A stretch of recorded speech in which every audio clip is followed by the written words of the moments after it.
তাহলে সম্মানিত সুধী, আমরা যদি আল্লাহর প্রিয় হতে চাই, তার নৈকট্যপ্রাপ্ত বান্দা হতে চাই, প্রথম ফর্মুলা কি বলেন আপনারা? সাজদা। আওয়াজ করে বলুন, প্রথম ফর্মুলা কি?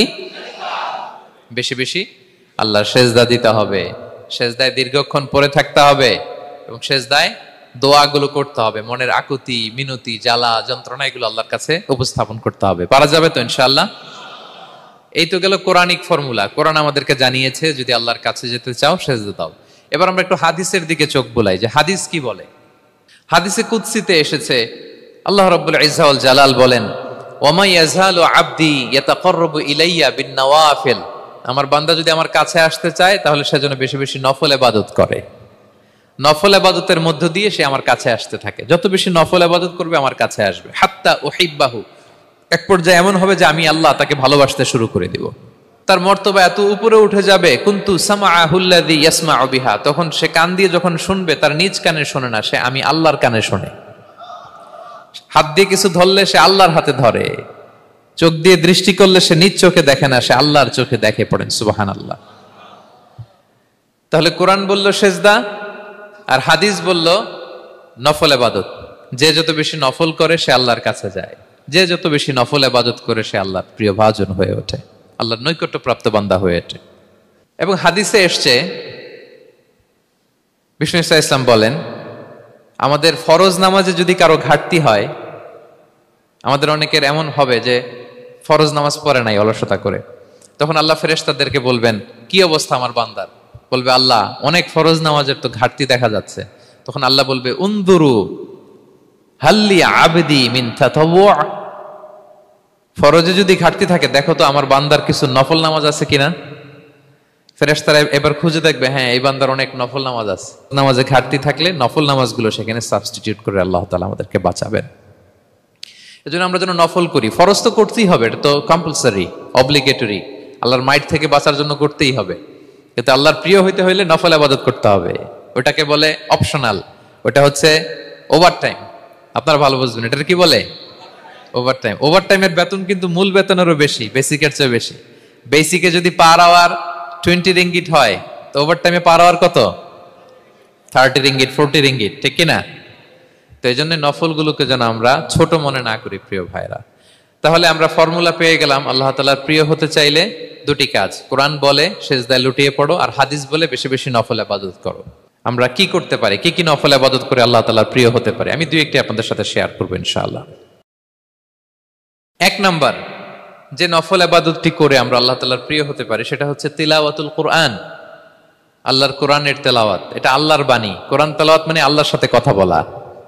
ইনদামা তাতলুল কোরআন কাআন্নামা আনতা তুনাজি মা রাব্বিক, যখন আপনি কোরআন তেলাওয়াত করেন কাইন্ড অফ আপনি আল্লাহর সাথে মুনাজাত করেন, মানে একান্ত আলাপন করেন, আলাপচারিতা করেন।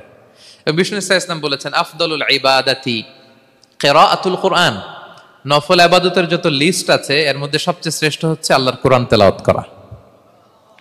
আপনারা প্রতিদিন কোরআন তেলাওয়াত করেন তো? করেন? আমাদের বাংলাদেশে একটা ট্র্যাডিশন হচ্ছে, মানে শুদ্ধভাবে পড়ার ধারধারি নেই, তাড়াহুড়ো করে কোরআন খতম দিতে চায়, খতম তুলতে চায়। 5 খতম, 7 খতম, 10 খতম। খতম তুলতে যায় কোরআন রে খতম করে ফেলে।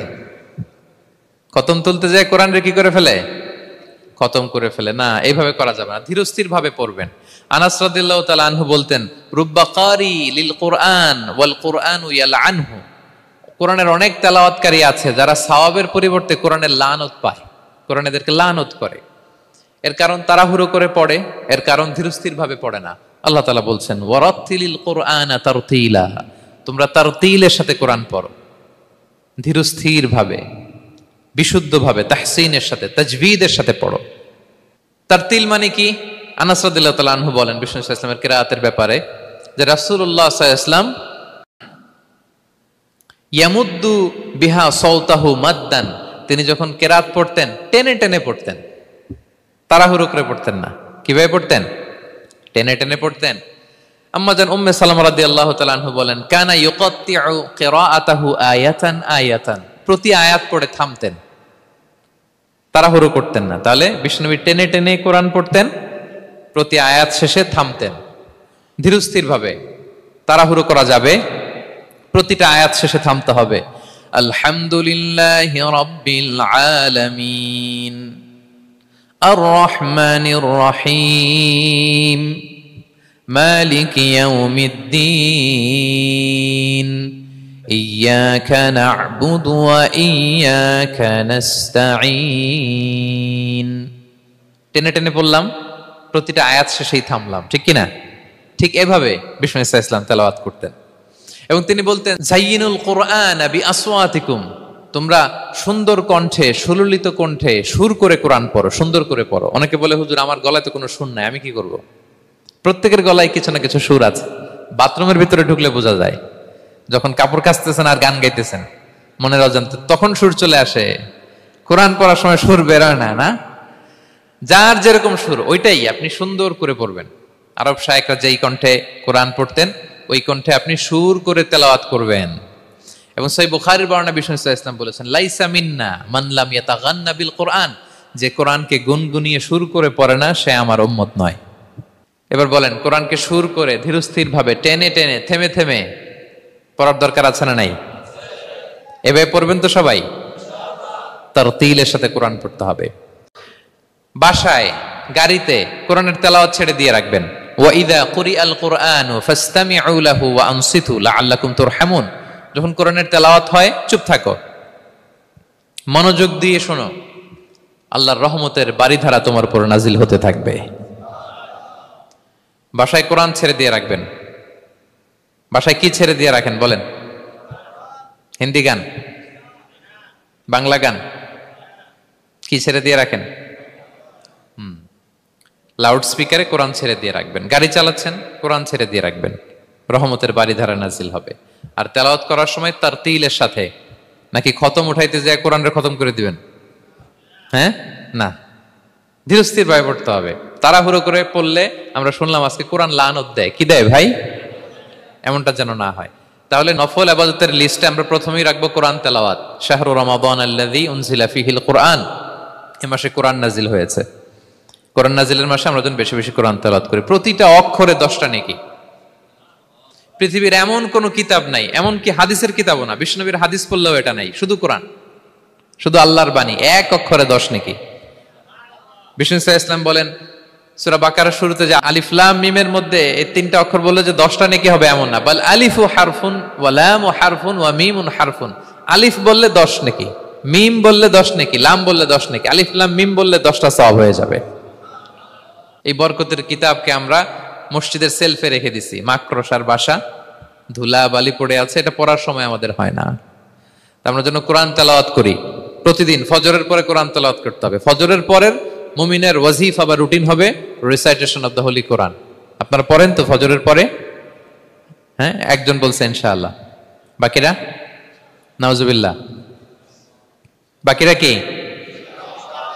সবাই একসাথে পড়ুন ইনশাআল্লাহ।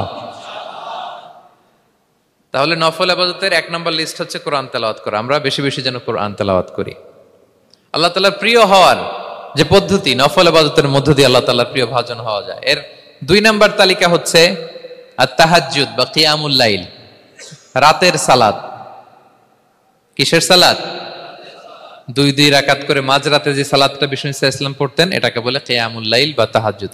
এক সাহাবী বললেন, ইয়া রাসূলুল্লাহ, আইয়ুস সালাতি আফদালু বা'দাল মাকতুবা, ফরজ নামাজের পরে কোন নামাজ সেরা? বিষ্ণু বললেন, আস-সালাতু ফি জাওফিল লাইল, মাঝরাতে যেই নামাজটা পড়ো তাহাজ্জুদ, এটা সবচেয়ে সেরা। ফরজ সালাতের পরে সবচাইতে শ্রেষ্ঠ সালাত হচ্ছে তাহাজ্জুদের সালাত। আল্লাহ তাআলা বলেন, ওয়া মিনাল লাইলি ফাতাহাজ্জাদ বিহি নাফিলাতাল লাকা আসা আইয়াবআসাকা রাব্বুকা মাকামান মাহমুদা। নবী হে, রাতের কিছু অংশে আপনি তাহাজ্জুদের সালাত পড়ুন, এটা আপনার জন্য অতিরিক্ত একটা ফরজ। এটা বিষ্ণু ইসলামের জন্য ফরজ ছিল, অতিরিক্ত ফরজ, নাফিলাতান লাক। এবং আসা আইয়াবআসাকা রাব্বুকা মাকামান মাহমুদা, আশা করা যায় এর কারণে আল্লাহ তাআলা আপনাকে মাকামে মাহমুদে উত্তীর্ণ করবেন। মাকামে মাহমুদ হচ্ছে এমন একটা স্পেশাল জায়গা, একটা মাকাম, যেই জায়গায় দাঁড়িয়ে বিষ্ণু ইসলাম আমাদের জন্য সুপারিশ করবেন। মাকামে মাহমুদে দাঁড়িয়ে বিষ্ণু ইসলাম আমাদের জন্য সুপারিশ করবেন। তাই আমরাও যারা তাহাজ্জুদের সালাত আদায় করবো, আমাদেরকে এরকম মাকামে মাহমুদ মানে সুউচ্চ মর্যাদার আসনে আল্লাহ তাআলা নিয়ে যাবেন।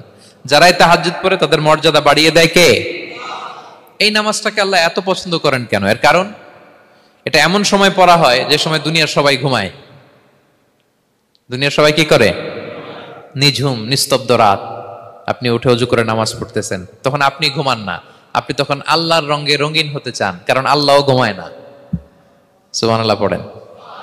আল্লাহ বলে লা তাখুযুহু সিনাতু ওয়ালা নাওম, never the sleep nor the slumber overtakes me. আমি আল্লাহর ঘুম তো আসে না, ঘুমের আগে যে তন্দ্রা আসে ওইটাও আসে না। আরবিতে স্বাভাবিক ঘুমকে বলে নাউম। আওয়াজ করে বলেন তো ঘুমের আরবি কি? নাউম। আর ঘুমের আগে যে একটা ডোজি ডোজি ভাব আসে, ঝিমুনি আসে, এটাকে বলে সিনা। এটার কি বলে? আল্লাহ বলে লা তাখুযুহু সিনাতু ওয়ালা নাওম, আমি আল্লাহর ঘুম নাই, ঘুমের আগে যে তন্দ্রা আসে ওইটাও নাই। তো আপনি ওই টাইমে আল্লাহর রঙে রঙিন হতে চান, আল্লাহ ঘুমায় না তো আপনিও ঘুমান না। ঘুমের আর একটা গভীর নাম আছে, ওটার নাম হচ্ছে হুজুদ। আওয়াজ করে বলেন তো এটার নাম?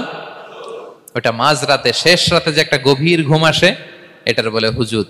দেখবেন যে শেষ রাতে একটা এমন মজার ঘুম আসে, কম্বলটা টেনে টেনে এসিটা ছেড়ে দিয়ে আরেকটু ঘুমাইতে মনে চায়, আরেকটু আরেকটু আরেকটু ঘুমাই, এরকম একটা ঘুম আছে না? আরামের ঘুম। তো এই আরামের মাঝরাতের গভীর ডিপ স্লিপিং, ওইটারে আরবিতে বলে হুজুদ। ওইটারে আরবিতে কি বলে? এই হুজুদের ঘুমকে স্যাক্রিফাইস করে যে নামাজটা পড়া হয় ওইটাকেই বলা হয় সলাতুল হুজুদ বা সলাতুত তাহাজ্জুদ। পড়েন সুবহানাল্লাহ।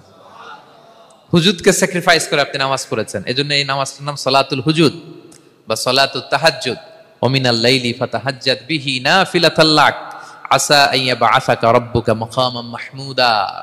আপনি যদি প্রশংসার স্থানে উন্নীত হতে চান তাহলে এই রাতের সালাত পড়তে হবে। বিষ্ণু ইসলাম দীর্ঘ সময় এই কিয়ামুল লাইলটা করতেন। সেজদায় কত লম্বা ছিলেন এটা তো একটু আগেই বললাম। কত লম্বা ছিল? এক একটা সেজদায় 50টা কোরআনের আয়াত তেলাওয়াত করা যায়, এত লম্বা সময় তিনি সেজদায় থাকতেন। সুবহানাল্লাহ। আর কত দাঁড়িয়ে থাকতেন এটার বলে লাভ নাই। দাঁড়িয়ে থাকতে থাকতে থাকতে থাকতে হাত ধরে যেত, এরপরে হাত ছেড়ে দিতেন, তারপর কোরআন তেলাওয়াত করতেছেন। আবার একটু ভাল লাগলে আবার হাত বাঁধতেন। দাঁড়িয়ে থাকতে থাকতে থাকতে থাকতে হাত্তা তাতাফাত্তারা কদামা, পা দুইটা ফুলে এরকম মোটা হয়ে যেত। আম্মা জান আয়েশা বলতেন, ইয়া রাসূলুল্লাহ কদ গুফিরা লাকা মা তাকদ্দামা মিন যামবিকা ওয়া মা তাআখার। আপনার তো এমনিই গুনাহ নাই, কিন্তু আল্লাহ ঘোষণা দিয়েছে আপনার আগের পরের সব গুনাহ মাফ। তা আপনার কোনো গুনাহই নাই, আপনি এত কষ্ট কেন করেন? বিষ্ণু বলেন, ইয়া আয়েশা আফালা আকুনা আবদান শাকুরা, আমি কি শুকরগুজার বান্দাদের অন্তর্ভুক্ত হতে চাইবো না? আমি কি আল্লাহর শুকরগুজার বান্দা হতে চাইবো না? আল্লাহ আমাকে ক্ষমা করেছেন ঠিকই, কিন্তু আমার তো কিছু দায়িত্ব আছে। আমি কি নিজেকে সর্বোচ্চ ভাবে আল্লাহর কাছে পেশ করব না? সারা রাত দাঁড়িয়ে বিষ্ণু ইসলাম এরকম কিয়ামুল লাইল করতেন। যদি নিজের সম্মানকে আল্লাহর কাছে উচ্চে তুলে ধরতে চান, যদি বিষ্ণু ইসলামের সুপারিশ চান, যদি আল্লাহ তাআলার প্রিয় ভাজন হতে চান, তাহলে তাহাজ্জুদ ইজ কম্পালসরি। কি পারা যাবে তো ইনশাআল্লাহ?